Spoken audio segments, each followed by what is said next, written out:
Assalamualaikum warahmatullahi wabarakatuh. Kami dari kelompok 11 ingin menjelaskan hasil diskusi kami melalui video ini, yaitu Undang-Undang Nomor 14 Tahun 2005 tentang Guru dan Dosen. Materi pertama yaitu pentingnya undang-undang dalam sistem pendidikan nasional. 1. Pengertian dan relevansi.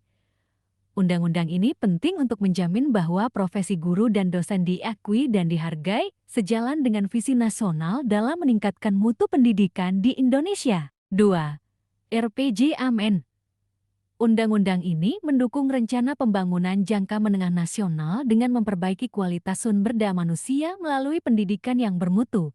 Contoh, guru yang kompeten membantu mencapai target peningkatan kualitas pendidikan dasar dan menengah. 3. Pentingnya standar kompetensi. Dengan kompetensi yang jelas, guru dan dosen mampu mengajar secara efektif dan berkontribusi pada pengembangan ilmu pengetahuan. Contoh, dosen yang terus mengembangkan keahliannya melalui pelatihan diharapkan meningkatkan kualitas perguruan tinggi. Materi kedua yaitu pokok-pokok yang diatur dalam Undang-Undang Nomor 14 Tahun 2005. 1. Profesionalisme dan kualifikasi. Kualifikasi pendidikan minimum yang harus dipenuhi. Contoh, guru minimal $1, dosen minimal S2, S3 lebih diutamakan. 2. Sertifikasi, standar profesional melalui proses sertifikasi. Contoh, guru bersertifikat menerima tunjangan profesi. 3. Pembinaan profesi, pengembangan kompetensi berkelanjutan melalui pelatihan dan pendidikan. Contoh, pelatihan guru dan dosen untuk menyesuaikan dengan perubahan kurikulum. 4. Hak dan kewajiban. Aturan tentang hak-hak dan tugas dalam mengajar, meneliti, dan mengabdi. Contoh, guru berhak atas penghasilan layak, dosen wajib melakukan riset. 5. Perlindungan hukum. Perlindungan dari kekerasan atau diskriminasi dalam tugas. Contoh, kebebasan akademik bagi dosen dalam mengembangkan ilmu pengetahuan. Materi ketiga yaitu ruang lingkup Undang-Undang Nomor 14 Tahun 2005 yakni 1. Pengertian.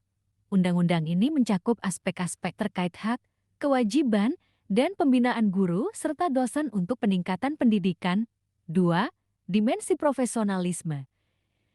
Kualifikasi pendidikan, kompetensi pedagogik, profesional, sosial, dan kepribadian. Contoh, guru harus memiliki kemampuan mengajar yang baik, kompetensi pedagogik. 3.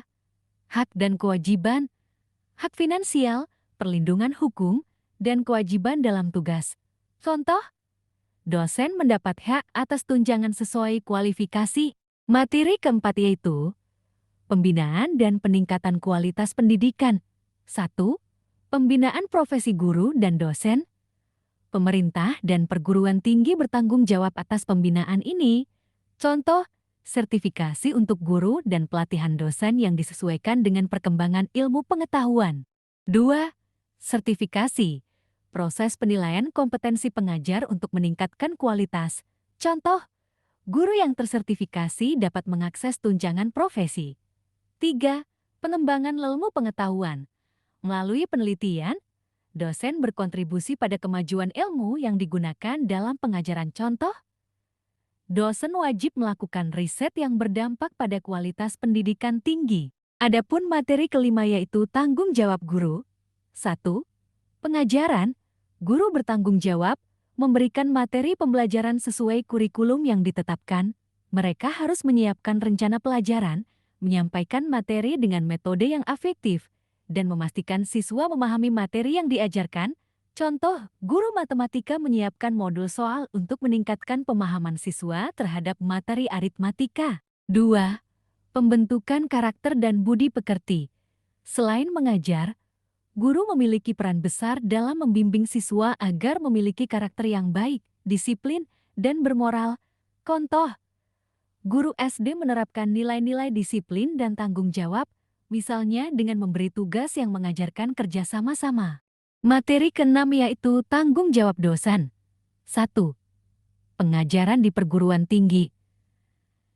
Dosen memiliki tugas utama memberikan pengajaran sesuai bidang ilmunya dan mendorong mahasiswa untuk berpikir kritis dan kreatif. Contoh, dosen teknik mengajarkan prinsip dasar teknik mesin dan mendorong mahasiswa untuk membuat proyek inovatif. 2.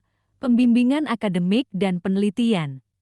Dosen bertugas membimbing mahasiswa dalam penyusunan skripsi, tesis, atau disertasi, serta mengarahkan mahasiswa dalam penelitian akademis. Contoh, dosen membantu mahasiswa merancang penelitian ilmiah dan menyusun hasil penelitian untuk publikasi. 3. Pengembangan ilmu pengetahuan melalui penelitian. Sebagai peneliti, dosen diharuskan untuk melakukan penelitian yang dapat memperkaya pengetahuan di bidangnya serta memberikan kontribusi bagi masyarakat. Contoh, dosen kimia melakukan riset tentang teknologi pengolahan limbah yang ramah lingkungan. Materi ketujuh yaitu tantangan yang dihadapi guru dan dosen. 1. Guru, fasilitas terbatas, tuntutan kurikulum yang berubah, kesejahteraan yang belum memadai. Contoh, guru di pedalaman kesulitan akses teknologi untuk pelatihan. 2. Dosen, keterbatasan dana penelitian, beban administratif, globalisasi pendidikan. Contoh, dosen harus terus mengembangkan kompetensi riset agar bersaing secara internasional. Dan kesimpulan dari materi kami adalah Undang-Undang Nomor 14 Tahun 2005 tentang guru dan dosen memberikan dasar hukum yang kuat untuk mengatur profesi guru dan dosen di Indonesia. Dengan fokus pada peningkatan profesionalisme, kesejahteraan, dan mutu pendidikan, undang-undang ini menetapkan standar kompetensi dan kualifikasi yang harus dipenuhi oleh para pengajar. Melalui aturan ini, pemerintah berupaya memastikan bahwa guru dan dosen memiliki hak-hak yang layak serta perlindungan hukum dalam menjalankan tugasnya.